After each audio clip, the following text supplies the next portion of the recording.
Le cœur à ses silences, Florence Foresti, l'humoriste préférée des Français, celle que l'on croyait incassable, celle qui a fait de l'autodérision une arme et de la scène un refuge, vient de bouleverser son public comme jamais. Dans une confession aussi intime qu'inattendue, à l'aube de ses 51 ans, elle a révélé ce que beaucoup soupçonnaient sans jamais pouvoir le prouver. Un homme discret, absent des projecteurs, a marqué sa vie d'un amour si profond qu'elle n'a jamais pu l'effacer.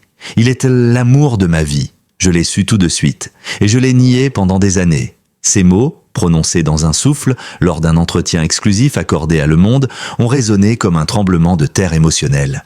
Non pas parce qu'ils concernent une célébrité, mais parce qu'ils révèlent un pan inconnu, sincère, bouleversant, de celle que l'on pensait connaître. Le rire comme masque.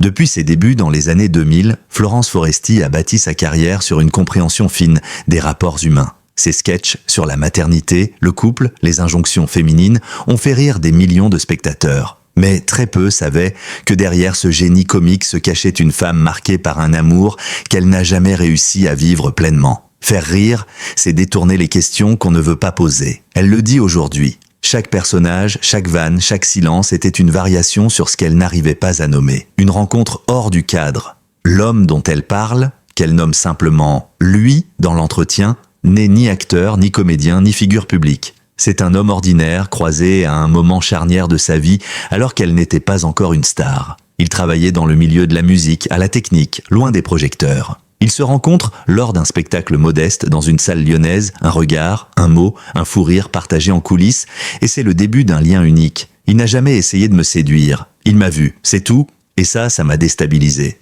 Ils passent quelques mois ensemble, en toute discrétion, un amour libre, sans promesse, mais avec une intensité que Florence n'avait jamais connue. Puis les tournées, Paris, le succès, les agents, les heures de travail, les attentes et la séparation. L'amour sacrifié sur l'autel de la réussite Florence Foresti ne s'en cache pas. C'est elle qui a pris ses distances, pas par désamour, par peur de ne pas savoir conjuguer carrière et vie privée, peur de perdre son indépendance, peur de se montrer vulnérable. Elle choisit la scène, convaincue que l'amour peut attendre. Je me disais, je le retrouverai plus tard, quand tout sera plus simple. Mais l'amour, ce n'est jamais simple. Elle enchaîne les spectacles, les plateaux, les festivals. Elle devient une star. Lui, de son côté, poursuit sa vie. Il se marie, devient père. Florence, elle, vit d'autres relations, mais toujours à distance, toujours en contrôle. Je faisais semblant de maîtriser, mais au fond, j'étais toujours avec lui. Des retrouvailles inespérées. En 2022, alors qu'elle se produit à Lyon pour une série de représentations, il assiste à l'une de ces dates. Il n'a rien dit, rien annoncé, juste un message glissé à l'attaché de presse « Dis-lui que j'étais là ».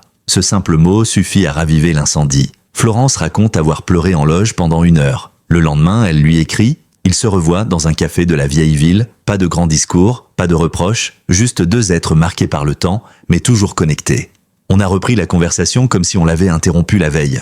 Pourquoi avoir attendu 20 ans ? La question taraude les journalistes, le public, ses proches. Pourquoi, après tant d'années, choisir de parler ? Pourquoi maintenant ? Florence répond sans détour, parce que j'ai compris que la réussite sans amour, c'est juste du bruit. Elle dit avoir eu besoin de ces années pour comprendre ce qu'elle ressentait, pour cesser de fuir, pour reconnaître qu'elle avait peur d'aimer, et surtout, pour ne plus mentir. Le vrai courage, ce n'est pas de remplir Bercy, c'est de dire à quelqu'un « c'est toi ». Une déclaration publique.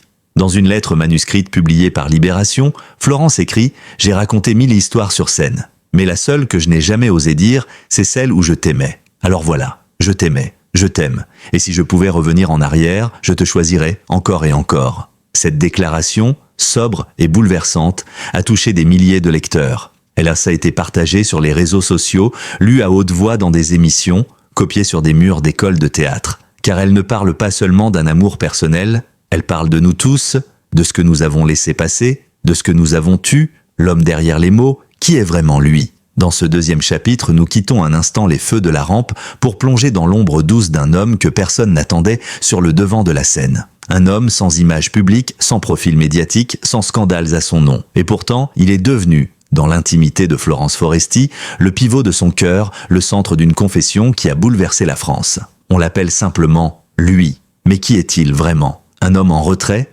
Il s'appelle Julien R., mais ce nom n'a jamais été prononcé publiquement par Florence Foresti. Par respect, par pudeur, et peut-être aussi par amour, car l'homme qui hante ces mots est l'antithèse du milieu du spectacle. Technicien du son, musicien autodidacte passionné d'électronique et de sons analogiques, Julien R a toujours préféré les backstage aux projecteurs. Pendant plus de 20 ans, il a travaillé dans l'ombre de nombreux artistes, mais jamais comme une ambition. Juste pour l'amour du son, du silence bien réglé, de la précision. Ceux qui le connaissent parlent d'un homme calme, presque effacé, d'une extrême gentillesse.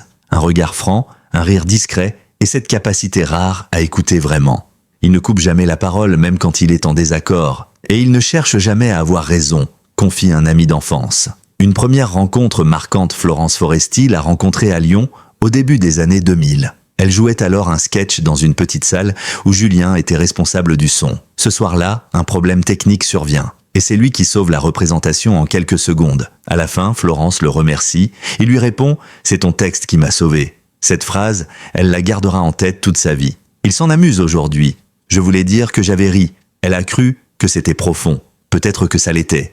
Ils passent la soirée à discuter, puis une autre, sans jamais rien définir. Pas d'étiquette, pas de promesse, mais une évidence. On était deux solitudes complémentaires, dira-t-elle plus tard, un amour discret mais total. Pendant plusieurs mois, ils vivent une relation que peu connaissent. Pas de paparazzi, pas de mondanité, juste des dîners simples, des promenades dans les ruelles de la Croix-Rousse, des soirées à écouter Bachung ou Nina Simone. Julien ne s'intéresse pas à la célébrité. Il ne regarde pas la télé, ne lit pas les magazines People. Et c'est peut-être ce qui séduit Florence. Pour une fois, elle est aimée non pas pour ce qu'elle montre, mais pour ce qu'elle est. Il m'aimait même quand je ne faisais pas rire. Et ça, c'était vertigineux, confie-t-elle. La séparation sans rupture, quand la carrière de Florence explose, Julien refuse de la suivre à Paris. Il dit ne pas vouloir être le mec de la fille célèbre. Elle le comprend, elle l'accepte, mais elle en souffre. Ils se séparent en douceur, sans cris, sans adieu, en se promettant de ne jamais se faire de mal. Et pendant 20 ans, chacun poursuit sa route. Julien se marie, a 2 enfants, devient formateur pour des jeunes en école d'ingénieur du son.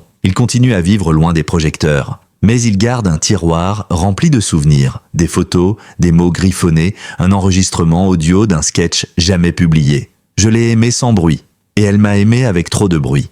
Le retour du passé. Quand il assiste incognito au spectacle de Florence en 2022, c'est presque par accident. Il accompagne un ami, il ne s'attend pas à la revoir. Et pourtant, dès les premières minutes, il comprend qu'elle parle encore de lui. Un mot, un geste, une intonation. Et tout revient. Il ne l'aborde pas. Il laisse juste un mot. Et Florence, bouleversée, le reconnaît immédiatement. Elle l'appelle, ils se revoient, et tout recommence. Pas comme avant, mieux qu'avant. Avec le poids du vécu, avec la sagesse, avec l'absence de peur, l'amour retrouvé mais pas reconstruit. Depuis ces retrouvailles, ils ne vivent pas ensemble. Ils ne cherchent pas à refaire leur vie au sens classique. Chacun reste chez soi. Mais ils se voient tout souvent. Ils s'écrivent tous les jours. Ils se parlent sans détour. On s'aime à distance. Pas parce qu'on a peur de se blesser, parce qu'on sait enfin comment s'aimer sans se détruire. Florence parle de lui, comme de sa boussole. Il l'apaise, il la comprend, il la ramène à l'essentiel. Il est l'homme de sa vie, même s'ils ne sont pas un couple au sens conventionnel. Et peut-être est-ce cela, le véritable amour, pas celui qui comble un vide, mais celui qui accompagne la solitude. Une figure masculine nouvelle. Dans un monde où les relations sont souvent marquées par l'ego, Julien R devient malgré lui un modèle, celui de l'homme silencieux, stable, qui ne cherche pas la reconnaissance, mais la justesse. Dans l'histoire de Florence Foresti, il n'est pas un prince charmant, ni un sauveur. Il est un témoin, un pilier, une source. Il m'a appris que l'amour, ce n'est pas quelqu'un qui vous porte, c'est quelqu'un qui vous regarde tomber sans fuir. L'éclat d'une vérité tardive. Aimer enfin à visage découvert. Il y a des vérités qu'on garde si longtemps qu'elles finissent par devenir invisibles même à nos propres yeux. Des sentiments que l'on refoule, que l'on travestit, que l'on cache derrière les exigences de la vie, de la carrière, de l'image. Florence Foresti, en admettant à 51 ans qu'elle n'avait jamais cessé d'aimer lui, a mis un terme à une longue dissimulation. Mais ce dévoilement ne signe pas un simple retour sentimental. Il s'agit d'une libération profonde, d'un basculement existentiel, d'une leçon universelle. Il n'est jamais trop tard pour être vrai. Le pouvoir de dire, en révélant publiquement ses sentiments, Florence Foresti ne cherchait ni à provoquer, ni à séduire, ni même à émouvoir. Elle voulait simplement dire. Dire ce qu'elle avait eu pendant des décennies. Dire ce que la notoriété, la peur et les obligations avaient toujours éclipsé. Cet homme-là, je l'ai aimé comme on n'aime qu'une fois. Et j'ai passé ma vie à essayer de ne pas le dire. Ces mots, écrits dans une lettre puis répétés sur scène lors d'une lecture improvisée, ont bouleversé le public. Pas pour leur audace, mais pour leur simplicité, pour leur franchise. Parce qu'ils touchaient à quelque chose de profond en chacun de nous, l'idée qu'il existe un amour essentiel. parfois perdue, parfois retrouvée, mais jamais oubliée. Une nouvelle Florence. Depuis cette confession, Florence Foresti n'est plus tout à fait la même. Elle continue d'écrire, mais avec une autre voix, plus grave, plus apaisée. Elle monte sur scène non plus pour performer, mais pour partager. Ses textes sont moins dans la caricature, plus dans le récit. Elle y parle de la peur de l'intimité, du temps qui passe, des amours qui ne finissent jamais. Elle évoque aussi Julien, sans jamais le nommer, dans ses spectacles. J'ai connu un homme qui m'a regardé comme si j'étais une symphonie. Et moi, je passais mon temps à faire des grimaces. Cette nouvelle Florence plaît. Mais surtout, elle touche. Elle devient le miroir de celles et ceux qui ont, eux aussi, aimé sans jamais l'avouer. Qui ont fui le bonheur de peur qu'il ne leur échappe. Qui ont longtemps cru qu'il valait mieux faire rire que risquer de pleurer. Une onde de libération. Depuis cette déclaration, les témoignages affluent. Dans les réseaux sociaux, les émissions, les lettres envoyées à la rédaction. Des hommes et des femmes de tous âges qui disent, eux aussi, avoir un lui ou une elle qu'ils n'ont jamais oublié. Des histoires d'amour avortées, sabordées, sacrifiées. Des rendez-vous manqués, des lettres jamais envoyées. Grâce à vous, j'ai écrit à mon premier amour. Il m'a répondu, on s'est revus après 30 ans. Vous m'avez permis d'admettre que j'étais toujours amoureuse de la même personne, malgré mon mariage, mes enfants, ma vie. Ce n'est pas du romantisme. C'est une réparation. C'est une reconnaissance de la persistance du sentiment amoureux au-delà du temps, des conventions, des trajectoires. Ce que cela change dans la perception de Florence Foresti, longtemps perçue comme une humoriste caustique, brillante, Florence Foresti est désormais l'incarnation d'une sincérité rare dans le monde du spectacle. Sa popularité n'a pas fléchi, elle s'est transformée, elle n'est plus seulement admirée, elle est respectée. Pour son talent, bien sûr, mais aussi pour son courage émotionnel, elle est devenue, malgré elle, une ambassadrice du cœur. Pas du sentimentalisme facile, du vrai amour, celui qui blesse, qui sauve, qui résiste. Celui qu'on reconnaît à l'instant même où on cesse de le nier. Une relation assumée, mais libre. Et Julien, dans tout cela, il reste discret. Il ne donne pas d'interview, il refuse les caméras. Mais ceux qui les croisent ensemble, dans les rues de Lyon, dans de petites salles de concert ou dans un restaurant isolé du Vercors, disent la même chose, ils ont l'air en paix. Ils n'ont pas repris une relation classique. Ils ne vivent non pas ensemble, mais ils s'aiment, à leur manière, avec pudeur, avec humour, avec une tendresse infinie. Florence Foresti confie, ce n'est pas un nouveau départ, c'est une continuité. On a juste arrêté de mentir. L'amour comme acte de rébellion, dans un monde où l'amour se mesure à l'aune de l'efficacité, de la compatibilité, de la facilité, Florence Foresti a choisi une autre voie. Elle a dit non au renoncement, non à l'oubli, non à la logique qui dit qu'on ne retourne jamais en arrière. Elle a choisi d'aimer, enfin pleinement, librement, pas dans l'illusion, pas dans le fantasme, dans la reconnaissance. Et c'est cette décision, aussi simple qu'extraordinaire, qui bouleverse.